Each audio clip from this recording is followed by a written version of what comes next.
Why Michael Jackson's skin turned white as he got older.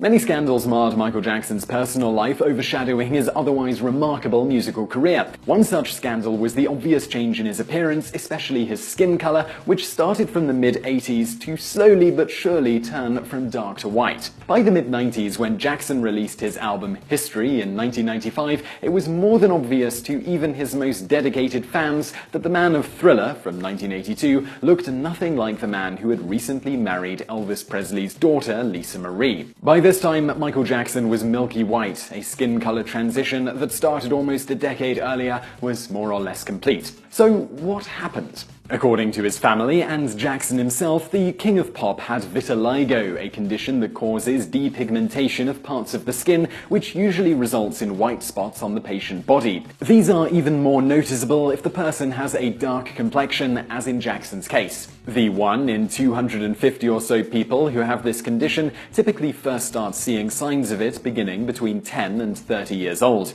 Approximately 30% of the people who have it also have it run in their family, which is true of Jackson. In addition to this skin disorder, Jackson also reportedly suffered from systemic lupus erythematosus, which, besides potentially being a very serious condition, can also cause loss of skin pigmentation. When the controversy about his changing skin color hit its zenith, Jackson spoke openly about his vitiligo for the first time in an interview he gave to Oprah in 1993. He said, among other things, "It is something I cannot help. When people make up stories that I don't want to be who I am, it hurts me. It's a problem for me. I can't control it. But what about all the millions of people who sit in the sun to become darker, to become other than what they are? Nobody says nothing about that." In the days after, at Jackson's request, his condition was publicly confirmed by his dermatologist, Dr. Arnold Klein, who also stated Jackson was first diagnosed with the condition in 1984. It was also confirmed that he had lupus erythematosus then, but it was in remission. Conspiracy theorists propose that there was much more to it than this, that in fact Jackson had no such disease, and that he instead systemically bleached his skin using Benequin cream and other medical cocktails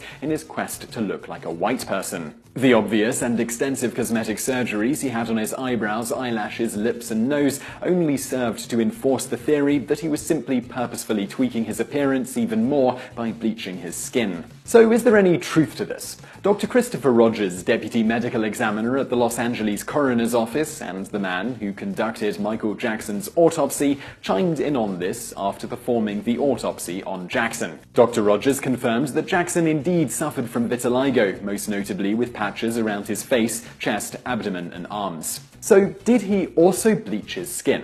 According to dermatologist Dr. Hanish Babu, Jackson did. This is sometimes a treatment used for those with vitiligo. When these white patches first started appearing, you can see from certain of Jackson's concert footage that he was trying to mask them with makeup matching his original skin color. Once the patches became too numerous to easily hide with makeup, and he supposedly became tired of the extensive time needed to apply the makeup every day, he switched strategies and began the process of bleaching his skin, supposedly under the care of his dermatologist and using 20% monobesyl ether of hydroquinone, Benequin cream. Much later, in June of 2009, after his death, tubes of Benequin and hydroquinone were found in Jackson's home.